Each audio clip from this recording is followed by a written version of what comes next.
મિત્રો, આજના વિડીયોમાં આપણે વીકલી કરંટ અફેર્સ માર્ચ 2025ના ટોપ એમસીક્યુ જોઈશું, જેની અંદર આપણે 8 માર્ચથી લઈ અને 15 માર્ચ સુધીનું કરંટ અફેર્સ આવરી લીધેલું છે. એની પહેલાં પાર્ટ 1 પણ અપલોડ થયેલો છે, જેમાં 1 થી 7 માર્ચ સુધીનું વીકલી કરંટ અફેર્સ છે.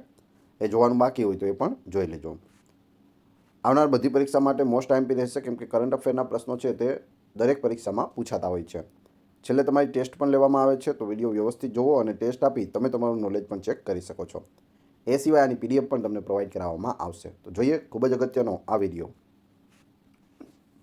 કયા મંત્રાલયે ઇન્ડિયા એઆઈ, કમ્પ્યુટ પોર્ટલ અને dataset platform AI course launch કર્યું છે? તો અહીં સાચો જવાબ આવશે ઇલેક્ટ્રોનિક્સ અને માહિતી ટેકનોલોજી મંત્રાલય. તમને જવાબ આવડતા હોય તો કમેન્ટ બોક્સમાં જવાબ પણ આપતા જજો.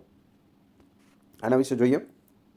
આ કમ્પ્યુટ પોર્ટલ વિદ્યાર્થીઓ, સ્ટાર્ટઅપ્સ, સંશોધકો અને સરકારી સંસ્થાઓ માટે 18,000થી વધુ જીપીયુ, ક્લાઉડ સ્ટોરેજ અને એઆઈ સેવાઓની એક્સેસ પ્રદાન કરે છે. એઆઈ કોર્સ એ એક ડેટાસેટ પ્લેટફોર્મ છે જે વિચારોને ઉદ્યોગ ઉકેલોમાં ફેરવવા માટે સંસાધનો, સાધનો અને નિષ્ણાંત માર્ગદર્શન છે તે પૂરું પાડે છે. ત્યારબાદ છે શંકાસ્પદ મતદાતા અથવા ડી વોટર શબ્દનો ઉપયોગ મુખ્યત્વે કયા ઉત્તર પૂર્વીય રાજ્યમાં થયો છે? તો હાલમાં ખૂબ ચર્ચામાં છે ડી વોટર. જવાબ આવશે ઓપ્શન એ, આસામમાં આનો ઉપયોગ થઈ રહ્યો છે. આ શું છે તે આપણે જોઈએ. આસામના વિરોધ પક્ષે ડી એટલે કે શંકાસ્પદ મતદારોની દુર્દશા અંગે ચિંતા વ્યક્ત કરી અને રાજ્યના એકમાત્ર અટકાયત કેન્દ્રને બંધ કરવાની માંગ કરી છે. ડી મતદારો એવી વ્યક્તિઓ છે જે પોતાની ભારતીય રાષ્ટ્રીયતા સાબિત કરી શકતા નથી અને ફોરેનર્સ ટ્રિબ્યુનલમાં તેનો કેસ પેન્ડિંગ હોય. ભારતના ચૂંટણી પંચે 1997માં ડી મતદાર શ્રેણી છે તે રજૂ કરી હતી. ક્યારે? છેક 1997માં.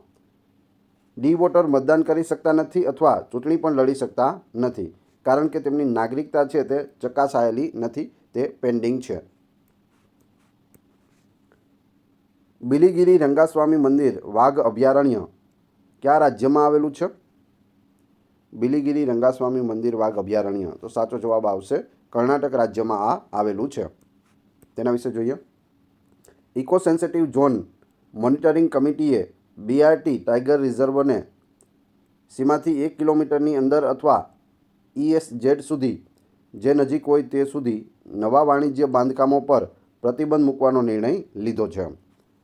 બિલીગિરી રંગાસ્વામી મંદિર ટાઈગર રિઝર્વ કર્ણાટકના ચામરાજનગર જિલ્લામાં આવેલું છે. તાજેતરમાં સમાચારમાં જોવા મળેલ પંચગંગા નદી કઈ નદીની ઉપનદી છે? તો અહીં સાચો જવાબ આવશે કૃષ્ણાની ઉપનદી છે. તમે અહીં પંચ નદીઓ જોઈ શકો. આપણે આગળ પણ ડિટેલ મેળવીશું. મહારાષ્ટ્ર સરકારે પંચગંગા નદીમાં પ્રદૂષણની તપાસ માટે એક પેનલની નિમણૂક કરી. તે મહારાષ્ટ્રમાંથી વહેતી કૃષ્ણા નદીની એક મુખ્ય ઉપનદી છે. આ નદી કોલ્હાપુર જિલ્લાના સહ્યાદ્રી પર્વતોમાં પ્રયાગ સંગમમાંથી ઉદ્ભવે છે. તે 5 નદીઓ છે: કસારી, કુંભી, તુલસી, ભોગાવતી અને સરસ્વતી. એ 5નો સંગમ દ્વારા તે રચાય છે. પશુ ઔષધિ પહેલ કયા કાર્યક્રમ હેઠળ શરૂ કરવામાં આવી છે? પશુ ઔષધિ પહેલ. સાચો જવાબ આવશે પશુધન આરોગ્ય અને રોગ નિયંત્રણ કાર્યક્રમ LHDCP દ્વારા છે તે પશુ ઔષધિ પહેલ શરૂ કરવામાં આવી છે.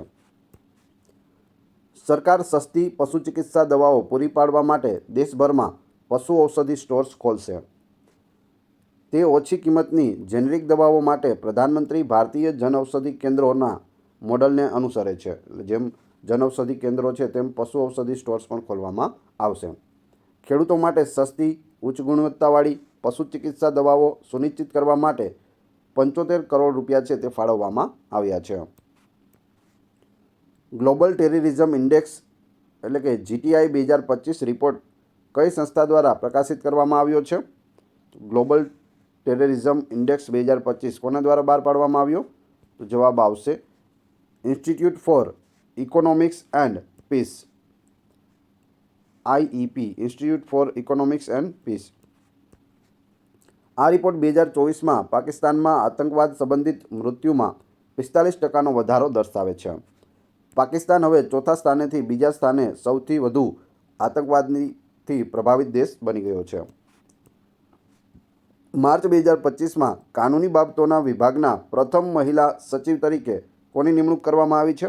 પ્રથમ મહિલા છે તો ખાસ યાદ રાખજો, જવાબ આવશે અંજુ રાઠી રાણા. આ છે અંજુ રાઠી રાણા. તો ખાસ આ બાબત છે તે યાદ રાખી લેજો. કરંટ પણ છે અને પ્રથમ મહિલા પણ છે તો પૂછાઈ શકે. ડૉક્ટર અંજુ રાઠી રાણા કાયદા અને ન્યાય મંત્રાલયના કાનૂની બાબતોના વિભાગના પ્રથમ મહિલા સચિવ બન્યા છે. તેમની નિમણૂક ટોચના સરકારી હોદ્દાઓમાં લિંગ વિવિધતા માટે એક મહત્વપૂર્ણ પગલું છે. તેમણે બ્રિક્સ ન્યાયમંત્રીઓની બેઠક સહિત આંતરરાષ્ટ્રીય મંચો પર ભારતનું પ્રતિનિધિત્વ કરેલું છે. તાજેતરમાં સમાચારમાં જોવા મળેલી તુંગા નદી કયા રાજ્યમાંથી વહે છે? તો તુંગા નદી છે તે કર્ણાટક રાજ્યમાંથી વહે છે. તમે અહીં તુંગા નદીને જોઈ શકો. કર્ણાટક રાજ્ય પ્રદૂષણ નિયંત્રણ બોર્ડે તુંગા નદીમાં 7 પ્રદૂષણ સ્ત્રોતો ઓળખ્યા છે. તુંગા નદી કર્ણાટકમાંથી વહે છે, જે પશ્ચિમ ઘાટમાં વરાહ પર્વતમાંથી ઉદ્ભવે છે. તે કુંડલી ખાતે ભદ્રા નદી સાથે ભળી જાય છે, જે તુંગભદ્રા નદી બનાવે છે. તો તુંગા નદી આવે છે, પછી તેની સાથે ભદ્રા નદી મળે છે અને આગળ જતાં તે તુંગભદ્રા કહેવાય છે. તુંગભદ્રા તમે નામ સાંભળેલું હશે. કયા દેશે એશિયન મહિલા કબડ્ડી ચેમ્પિયનશિપ 2025 જીતી લીધી છે? તો જવાબ આવશે ભારત. ભારતે એશિયન મહિલા કબડ્ડી ચેમ્પિયનશિપ 2025 એ જીતી લીધી છે. તમે અહીં ફોટોમાં જોઈ શકો, આપણી ટીમ છે. ભારતીય મહિલા કબડ્ડી ટીમે તેમનો 5મો એશિયન મહિલા કબડ્ડી ચેમ્પિયનશિપનો ખિતાબ જીત્યો છે. કેટલા વખત જીત્યા? આ વખત મળવીને ટોટલ 5મી વખત આપણે વિજેતા બન્યા છીએ. તેમણે 8 માર્ચ 2025ના રોજ તહેરાનમાં યોજાયેલ ફાઇનલમાં ઈરાનને 32-25થી હરાવ્યું. કોને હરાવ્યું? ઈરાનને. પૂછવામાં આવે રનરઅપ કોણ રહ્યું? તો ઈરાન રહ્યું ઉપવિજેતા. અને આ કેટલામી હતી? તો 6ઠ્ઠી એશિયન મહિલા કબડ્ડી ચેમ્પિયનશિપ 2025માં ઈરાને ત્રીજી વખત આ ટુર્નામેન્ટનું આયોજન કર્યું હતું. ઈરાનમાં 2007, 2017 અને 2025 આ 3 વખત છે તે આયોજન ઈરાન દ્વારા કરવામાં આવ્યું છે. બ્રહ્માસ્ત્ર મિસાઇલ લાંબા અંતરની એન્ટીશિપ મિસાઇલ કઈ સંસ્થાએ વિકસાવી છે? તો એ છે DRDO, સંરક્ષણ સંશોધન અને વિકાસ સંગઠન. DRDO, Defence and Research Development Organisation તેનું પૂરું નામ થાય છે. ભારતીય વૈજ્ઞાનિકોએ બ્રહ્માસ્ત્ર મિસાઇલ લાંબા અંતરની એન્ટીશિપ મિસાઇલ છે તે વિકસાવી છે, જે 12,144 કિલોમીટર પ્રતિ કલાકની ઝડપે હાઇપરસોનિક ગાઇડેડ મિસાઇલ છે. તે DRDO દ્વારા વિકસાવવામાં આવી છે. તે રેન્જ અને ટેકનોલોજીમાં ચીનની DF-17 જેવી મિસાઇલોને પાછળ છોડી દે છે. આ મિસાઇલ 1500 કિલોમીટરની રેન્જ ધરાવે છે અને 7થી 8 મિનિટમાં દુશ્મન જહાજોનો નાશ કરી શકે છે. તેને જમીન અથવા સમુદ્રથી લોન્ચ કરી શકાય છે. જમીન પરથી પણ અને દરિયામાં પણ તેને લોન્ચ કરી શકાય છે. મહિલા સમૃદ્ધિ યોજના કયા રાજ્ય અથવા કેન્દ્રશાસિત સરકાર દ્વારા શરૂ કરવામાં આવી છે? મહિલા સમૃદ્ધિ યોજના, જવાબ આવશે દિલ્હી દ્વારા છે તે શરૂ કરવામાં આવી છે. રેખા ગુપ્તા છે તે દિલ્હીના નવા મુખ્યમંત્રી બન્યા છે. 27 વર્ષ પછી અહીં બીજેપીની સરકાર આવી છે. જે આમ આદમી પાર્ટી છે તેની હાર થઈ છે અને બીજેપીની જીત થઈ છે. તો તેમણે મહિલા સમૃદ્ધિ યોજના લઈ આવ્યા છે. તેના વિશે જોઈએ તો એના માટે દિલ્હીના મહિલા હોવા જરૂરી છે. 3 લાખથી વધારે આવક ન હોવી જોઈએ. પરિવાર ઇન્કમટેક્સ ન ભરતો હોવો જોઈએ. મહિલાની ઉંમર છે તે 18થી 60 વર્ષની હોવી જોઈએ. કોઈ સરકારી નોકરી ન હોવી જોઈએ. સરકારી લાભ પણ લેતા ન હોવા જોઈએ અને ઈ રજિસ્ટ્રેશન કરાવવું જરૂરી છે. તો આ નવી યોજના છે, ખાસ યાદ રાખજો, દિલ્હીમાં લાગુ થઈ છે. દિલ્હી સરકારે આંતરરાષ્ટ્રીય મહિલા દિવસ પર મહિલા સમૃદ્ધિ યોજનાને મંજૂરી આપી હતી. તે 21થી 60 વર્ષની વયની મહિલાઓને દર મહિને ₹2500 આપે છે. આ યોજનાનો હેતુ મહિલાઓને નાણાકીય સહાય અને સ્વરોજગારીની તકો સાથે સશક્ત બનાવવાનો છે. તાજેતરમાં સમાચારમાં ઉલ્લેખિત T-72 એ શું છે? તો T-72 છે એક ટેન્ક. ઓપ્શન એ સાચો જવાબ છે. T-72 શું છે? ટેન્ક 72. તેના વિશે જોઈએ. સંરક્ષણ મંત્રાલયે રશિયાના રોસોબોરોનેક્સપોર્ટ સાથે T-72 ટેન્ક માટે 1000 HP એન્જિન માટે $248 મિલિયન કરાર છે તે હાલમાં જ કર્યો છે. તો આપણું ટેન્ક છે T-72 તેને 1000 HP એન્જિનવાળું છે તે 1000 HP વાળું એન્જિન છે તે મળશે તો તે વધારે તાકાતવર બનશે. 2025 રવાન્ડા ચેલેન્જર્સ ટેનિસ ટુર્નામેન્ટમાં ડબલ્સ ટાઇટલ કોણે જીત્યું છે? તે જીત્યું છે સિદ્ધાંત બાંથિયા અને અલેક્ઝાન્ડર ડોન્સ્કીએ. તમે અહીં ફોટોમાં જોઈ શકો સિદ્ધાર્થ બાંથિયા છે. કેમ અગત્યનું છે? તો ભારતના સિદ્ધાંત બાંથિયા અને બલ્ગેરિયાના એલેક્ઝાન્ડર ડોન્સ્કીએ 2025 રવાન્ડા ચેલેન્જર્સ ટેનિસ ટુર્નામેન્ટમાં ડબલ્સ ટાઇટલ છે તે જીતી લીધું છે. આ સિદ્ધાંત બાંથિયાનું પહેલું ATP ચેલેન્જર ટાઇટલ હતું. તો આપણા ભારતના છે એટલે અગત્યનું છે, યાદ રાખજો ખાસ નામ સિદ્ધાંત બાંથિયા. તાજેતરમાં કયા દેશે ક્લસ્ટર બોમ્બ પર પ્રતિબંધ મૂકતા કન્વેન્શન ઓન ક્લસ્ટર મ્યુનિશન માંથી બહાર નીકળ્યું છે? તો આ દેશ છે તે બહાર નીકળી ગયો છે. જવાબ આવશે લિથુઆનિયા. લિથુઆનિયા દેશ છે તે આમાંથી બહાર થયો છે. લિથુઆનિયા રશિયા પર સુરક્ષા ચિંતાઓને ટાંકીને ક્લસ્ટર મ્યુનિશન પરના કન્વેન્શનમાંથી બહાર નીકળી ગયું છે. કન્વેન્શન ઓન ક્લસ્ટર મ્યુનિસ ક્લસ્ટર બોમ્બના ઉપયોગ, ઉત્પાદન, ટ્રાન્સફર અને સ્ટોકિંગ પર પ્રતિબંધ મૂકે છે. તે 30 મે 2008ના રોજ અપનાવવામાં આવ્યું હતું અને 1 ઓગસ્ટ 2010ના રોજ લાગુ કરવામાં આવ્યું હતું. લોસ્ટ એન્ડ ડેમેજ ફંડની સ્થાપના કયા કાર્યક્રમમાં કરવામાં આવી હતી? લોસ્ટ એન્ડ ડેમેજ ફંડ તો તમે અહીં જોઈ શકો COP27 ઇજિપ્ત 2022. COP27 ઇજિપ્ત 2022માં આની સ્થાપના થઈ હતી. USAએ લોસ્ટ એન્ડ ડેમેજ ફંડમાંથી ખસી ગયું છે, જે વૈશ્વિક આબોહવાના ન્યાયના પ્રયાસો માટે એક આંચકો છે. LDF વધતા સમુદ્ર સ્તર, ભારે હવામાન અને પાક નિષ્ફળતા સહિત આબોહવા પરિવર્તનને કારણે નુકસાનનો સામનો કરી રહેલા પ્રદેશોને નાણાકીય સહાય છે તે પૂરી પાડે છે. સિપ્રી રિપોર્ટ મુજબ 2020થી 2024 દરમિયાન કયો દેશ વિશ્વમાં સૌથી મોટો શસ્ત્ર આયાતકાર દેશ બન્યો છે? તો એ બન્યો છે યુક્રેન, કેમ કે યુક્રેન અને રશિયા વચ્ચે યુદ્ધ ચાલી રહ્યું છે. Stockholm International Peace Research Institute એટલે કે સિપ્રી અનુસાર 2020થી 2024 દરમિયાન ભારત બીજા ક્રમનો સૌથી મોટો શસ્ત્ર આયાતકાર હતો. જોકે તેની આયાતમાં 2015થી 2019ની સરખામણીમાં જોઈએ તો 9.3% છે તે ઘટાડો થયો છે. કઈ રાજ્ય સરકારે મુખ્યમંત્રી બાલિકા સમૃદ્ધિ યોજના અને મુખ્યમંત્રી કન્યા આત્મનિર્ભર યોજના નામની યોજનાઓ શરૂ કરી છે? તો અહીં જવાબ આવશે ત્રિપુરા. ત્રિપુરા રાજ્યએ મુખ્યમંત્રી બાલિકા સમૃદ્ધિ યોજના અને મુખ્યમંત્રી કન્યા આત્મનિર્ભર યોજના શરૂ કરી છે. કેન્દ્રીય આરોગ્ય અને પરિવાર કલ્યાણ મંત્રી જગત પ્રકાશ નડ્ડા એટલે કે JP નડ્ડા ત્રિપુરામાં છોકરીઓ માટે 2 કલ્યાણકારી યોજનાઓ શરૂ કરી. આ યોજના હેઠળ BPL પરિવારોને નવજાત છોકરીઓ માટે 50,000 રૂપિયાના બોન્ડ મળશે, જે 18 વર્ષની થાય ત્યાં સુધીમાં વધીને 10 લાખ રૂપિયા થવાની ધારણા રહેલી છે. તાજેતરમાં કયા રાજ્યમાં સારસ ક્રેન એટલે કે ગ્રુસ એન્ટિગોન જોવા મળ્યાની જાણ કરવામાં આવી છે? તો આ છે સારસ ક્રેન. તાજેતરમાં ક્યાં જોવા મળ્યું? તો અહીં સાચો જવાબ આવશે આસામ રાજ્યમાં આ જોવા મળ્યું છે. આસામના તિનસુકિયાના શેખોવામાં સારસ ક્રેન જોવા મળ્યાની જાણ પક્ષીપ્રેમીઓ અને વન્યજીવ ઉત્સાહીઓને આકર્ષિત કરે છે. સારસ ક્રેન એટલે કે ગ્રુસ એન્ટિગોન વિશ્વનું સૌથી ઊંચે ઉડતું પક્ષી છે. તે દક્ષિણ પૂર્વ એશિયા, ઉત્તર ભારત અને ઉત્તર ઓસ્ટ્રેલિયામાં છે તે જોવા મળે છે. પ્રધાનમંત્રી ઇન્ટર્નશીપ યોજના 2025 કયા મંત્રાલય દ્વારા શરૂ કરવામાં આવી છે? PM internship scheme. તો અહીં સાચો જવાબ આવશે કોર્પોરેટ બાબતોનું મંત્રાલય, ઓપ્શન A. PM ઇન્ટર્નશીપ યોજના 2025 12 મહિનાનો ઇન્ટર્નશીપ પ્રોગ્રામ છે, જેમાં વિવિધ ક્ષેત્રોમાં 1,25,000 પસંદ કરાયેલા ઇન્ટર્નને માસિક 5,000 રૂપિયા સ્ટાઇપેન્ડનો લાભ છે તે મળશે. તાજેતરમાં કયા દેશે મ્યાનમાર સરહદ નજીક શક્તિશાળી લાર્જ ફેઝડ એરે રડાર એટલે કે LPAR તૈનાત કર્યું છે? તો જવાબ આવશે ચીન દ્વારા આ છે તૈનાત કરવામાં આવેલું છે, ઓપ્શન A. ચીને મ્યાનમાર સરહદ નજીક યુનાન પ્રાંતમાં એક શક્તિશાળી લાર્જ ફેઝડ એરે રડાર તૈનાત કર્યું છે.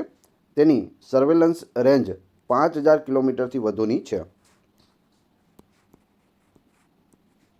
2024ના વર્લ્ડ એર ક્વોલિટી રિપોર્ટ મુજબ વાયુ પ્રદૂષણમાં ભારતનું સ્થાન કેટલામું રહેલું છે? તો ભારતનું સ્થાન છે તે 5મું રહેલું છે વિશ્વમાં. 5મા નંબરે એર પોલ્યુશનમાં એર ક્વોલિટી રિપોર્ટ જે બહાર પાડવામાં આવ્યો છે તેમાં ભારત રહ્યું છે. દિલ્હી 2024માં વિશ્વનું સૌથી પ્રદૂષિત રાજધાની રહ્યું છે. સૌથી વધારે પ્રદૂષિત રાજધાની કઈ છે? દિલ્હી. કુકી જાતિ મુખ્યત્વે ભારતના કયા પ્રદેશમાં જોવા મળે છે? તો કુકી જાતિ છે તે ઉત્તર પૂર્વીય ભારતમાં છે તે જોવા મળે છે, નોર્થ ઇસ્ટમાં. મણિપુરમાં કુકી વિરોધીઓ દ્વારા કેન્દ્રીય સુરક્ષા દળોના એક સશસ્ત્ર વાહન પર હુમલો કરવામાં આવ્યો હતો. કુકીઓ ઉત્તર પૂર્વ ભારત, મ્યાનમાર અને બાંગ્લાદેશમાં ફેલાયેલો એક વંશીય જૂથ છે. સજ્જનગઢ વન્યજીવ અભયારણ્ય કયા રાજ્યમાં આવેલું છે, જે હાલ ચર્ચામાં હતું? સજ્જનગઢ છે તે રાજસ્થાનમાં આવેલું છે. આગળ જોઈએ. ઉદયપુરમાં સજ્જનગઢ અભયારણ્યનો લગભગ 50 હેક્ટર જંગલમાં આગ લાગી હતી હાલમાં જ. આ અભયારણ્ય રાજસ્થાનના ઉદયપુરની બહાર અરવલ્લી ટેકરીઓમાં આવેલું છે. તે લગભગ 5.19 ચોરસ કિલોમીટરમાં ફેલાયેલું છે અને 1874માં મહારાણા સજ્જનસિંહ દ્વારા તેને બાંધવામાં આવેલ હતું અને જે સજ્જનગઢ કિલ્લાની આસપાસ છે. કયા મંત્રાલયે ભૌગોલિક માહિતી પ્રણાલી GIS આધારિત સોફ્ટવેર પ્રતિબિંબ મોડ્યુલ છે તે લોન્ચ કર્યું છે? તમે અહીં જોઈ શકો. તો અહીં સાચો જવાબ આવશે ઓપ્શન સી. ગૃહ મંત્રાલય દ્વારા છે તે આ મોડ્યુલ છે તે લોન્ચ કરવામાં આવ્યું છે. તેના વિશે જોઈએ. તે કેન્દ્રીય ગૃહ મંત્રાલયના ભારતીય સાયબર ક્રાઇમ કોઓર્ડિનેશન સેન્ટર એટલે કે I4C દ્વારા લોન્ચ કરાયેલ ભૌગોલિક માહિતી પ્રણાલી છે, જે GIS આધારિત એક સોફ્ટવેર છે. તે સાયબર ગુનેગારોના નેટવર્કને તોડી પાડવા માટે મદદ કરે છે. આ સોફ્ટવેર સાયબર ગુનાઓમાં ઉપયોગમાં લેવાતા મોબાઈલ નંબરોને ટ્રેક કરે છે અને તેમને GIS નકશા પર પ્રોજેક્ટ કરે છે. તાજેતરમાં સમાચારમાં જોવા મળેલો ફ્યુગો જ્વાળામુખી કયા દેશમાં આવેલો છે? તો આ તમે અહીં જોઈ શકો. ફ્યુગો જ્વાળામુખી છે તે હાલમાં જ ફૂટ્યો છે અને તે ગ્વાટેમાલામાં આવેલો છે. Option D. ગ્વાટેમાલાના જ્વાળામુખી ફ્યુગોના એક શક્તિશાળી વિસ્ફોટની અગ્નિથી પ્રકાશિત પદાર્થો અને પાયરોક્લાસ્ટિક પ્રવાહો થયા છે, જેનાથી નજીકના સમુદાયો જોખમમાં મુકાયા છે. વોલ્કાન દ ફ્યુગો, જેનો અર્થ અગ્નિનો જ્વાળામુખી થાય છે, તે ગ્વાટેમાલાના એન્ટીગુઆ નજીક 3 મોટા સ્ટ્રેટોવોલ્કેનોમાંથી એક છે. વોટર સસ્ટેનેબિલિટી કોન્ફરન્સ 2025 કયા શહેરમાં આયોજિત કરવામાં આવી હતી? તો આનું આયોજન છે તે નવી દિલ્હી ખાતે કરવામાં આવ્યું હતું. જલશક્તિ મંત્રાલયના રાષ્ટ્રીય જળશક્તિ મિશન હેઠળ છે તે bureau of water use efficiency એ ધ એનર્જી એન્ડ રિસોર્સિસ ઇન્સ્ટિટ્યૂટના સહયોગથી વોટર સસ્ટેનેબિલિટી કોન્ફરન્સ 2025નું આયોજન કર્યું હતું. કેન્દ્રીય જળશક્તિ મંત્રી શ્રી CR પાટીલે આ કાર્યક્રમનું ઉદ્ઘાટન કર્યું હતું. થેલેસેમિયા કયા પ્રકારનો રોગ છે જે તાજેતરમાં સમાચારમાં જોવા મળ્યો છે? થેલેસેમિયા એ આનુવંશિક રક્ત વિકાર છે. આનુવંશિક રક્ત વિકાર. તમે જોઈ શકો નોર્મલ માણસોમાં એટલું બ્લડ બનતું હોય છે, જ્યારે જેને થેલેસેમિયા હોય તેને એટલું જ બને છે. તમે અહીં બે ફોટોમાં ફરક જોઈ શકો છો. આંધ્રપ્રદેશ થેલેસેમિયા દર્દીઓ માટે માસિક પેન્શન વધારવાનું અને ઉચ્ચ સારવાર ખર્ચને કારણે ગરીબી રેખાથી ઉપરના દર્દીઓ સુધી પહોંચાડવાનું વિચારી રહ્યું છે. થેલેસેમિયા એ એક આનુવંશિક રક્ત વિકાર છે જ્યાં શરીર પૂરતું હિમોગ્લોબિન છે તે ઉત્પન્ન કરી શકતું નથી, જેના કારણે ગંભીર એનિમિયા થાય છે. Extra beyond visual range air-two-air missile કઈ સંસ્થા દ્વારા ડિઝાઇન અને વિકસાવવામાં આવી છે? એસ્ટ્રા MK2 આ મિસાઇલ છે. તો જવાબ આવશે સંરક્ષણ સંશોધન અને વિકાસ સંગઠન DRDO દ્વારા. Option A. Aeronautical development agency એટલે કે ADA એ ઓડિશાના ચાંદીપુરથી લાઇટ કોમ્બેટ એરક્રાફ્ટ પ્રોટોટાઇપથી ભારતના Astra beyond visual range air to air મિસાઇલનું સફળતાપૂર્વક પરીક્ષણ કર્યું. એસ્ટ્રા મિસાઇલે ઉડતા લક્ષ્ય પર સીધો પ્રહાર કર્યો, તેની ચોકસાઈ અને અસરકારકતા છે તે સાબિત કરી છે. તાજેતરમાં કઈ સંસ્થાએ કરુણા અને પ્રાથમિક આરોગ્ય સંભાળ શીર્ષકનો અહેવાલ બહાર પાડ્યો છે? તો જવાબ આવશે વિશ્વ આરોગ્ય સંગઠન WHO વર્લ્ડ હેલ્થ ઓર્ગેનાઇઝેશને આ બહાર પાડ્યો છે. આ અહેવાલ આરોગ્ય સંભાળમાં પરિવર્તન લાવવામાં કરુણાને મુખ્ય પરિબળ તરીકે પ્રકાશિત કરે છે. સંશોધન દર્શાવે છે કે કરુણાપૂર્ણ સંભાળ ઝડપી સ્વસ્થ થવા તરફ દોરી જાય છે અને હોસ્પિટલમાં ટૂંકા રોકાણ તરફ પણ દોરી જાય છે. કયા મંત્રાલયે PM યુવા યોજનાની ત્રીજી આવૃત્તિ શરૂ કરી છે? તો PM યુવા 3.0 લોન્ચ કરી દેવામાં આવ્યું છે. કયું મંત્રાલય આવશે? તો જવાબ આવશે શિક્ષણ મંત્રાલય, ઓપ્શન સી. શિક્ષણ મંત્રાલયે 30 વર્ષથી ઓછી ઉંમરના યુવાન લેખકોને માર્ગદર્શન આપવા માટે પ્રધાનમંત્રી યુવા યોજના PM યુવા 3.0ની ત્રીજી આવૃત્તિ છે તે શરૂ કરી છે. શેના માટે છે? તો યુવાન લેખકો માટે છે. 30 વર્ષથી ઓછી ઉંમર હોવી જોઈએ. આ કાર્યક્રમ ભારતમાં વાંચન, લેખન અને પુસ્તક સંસ્કૃતિને પ્રોત્સાહન આપે છે, સાથે સાથે માર્ગદર્શન અને પ્રકાશનની તકો પણ પૂરી પાડે છે. હવે તમારી ટેસ્ટ, જે આપણે વિડીયો જોયો તેમાંથી તમને અહીં પ્રશ્નો પૂછવામાં આવે છે, જેના જવાબ તમારે ક્રમશઃ કમેન્ટ બોક્સમાં આપવાના છે. પહેલો પ્રશ્ન છે, માર્ચ 2025માં કાનૂની બાબતોના વિભાગના પ્રથમ મહિલા સચિવ તરીકે કોની નિમણૂક કરવામાં આવી છે? મેં તમને કહેલું, ખાસ યાદ રાખી લેજો, પૂછાઈ શકે. બીજું છે, કયા દેશે એશિયન મહિલા કબડ્ડી ચેમ્પિયનશિપ 2025 જીતી છે? આ પાંચમી વખત છે તે મહિલા કબડ્ડી ચેમ્પિયનશિપ છે તે એ દેશે જીતી છે. દેશનું નામ કમેન્ટ બોક્સમાં જણાવી દેજો. આ વિડીયોની PDF તમને ટેલિગ્રામ અને વોટ્સઅપમાં મળી જશે, જેની લિંક ડિસ્ક્રિપ્શનમાં આપેલી છે. તદ્દન ફ્રી PDF છે તમને પ્રોવાઈડ કરાવવામાં આવે છે. વિડીયો પસંદ આવ્યો હોય તો લાઇક, કોમેન્ટ, શેર અને સબસ્ક્રાઈબ કરવાનું ના ભૂલશો. આ ચેનલ ઉપર ઘણા બધા વિડીયો અવેલેબલ છે. તમે ચેનલના નામ ઉપર ક્લિક કરી વિડીયોમાં જઈ બધા જ વિડીયો જોઈ શકો છો. Thanks for watching my video.